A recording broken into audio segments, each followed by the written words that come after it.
What the Fed does and doesn't do. First off, the Federal Reserve is the central bank of the United States. That does not mean it controls interest rates. It does not. It influences them. Before we get into the rest, let's use a fun analogy. You know how people say leadership starts at the top? The tone of an organization is often influenced by leaders. A warm and welcoming leader? Well, his or her fellow executives will pick up the vibe and treat employees encouragingly rather than punitively or disparagingly. The Fed sets the tone for the economy. When the economy heats up, demand is high and prices rise. That's called inflation. When inflation rises, it becomes more likely that some assets, real or financial, will be priced too high relative to their intrinsic value. Then prices crash. That's how people lose money, and it's partly how people lost their homes in 2008. So what does the Fed do? It raises rates.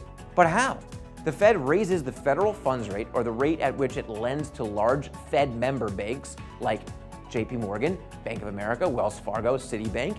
Now, those banks have to re-lend that money at slightly higher rates. They can't borrow at 2% and lend at 1.9%. They need to profit. So rates go higher, money becomes more expensive, and demand cools down. Now we can avoid bubbles.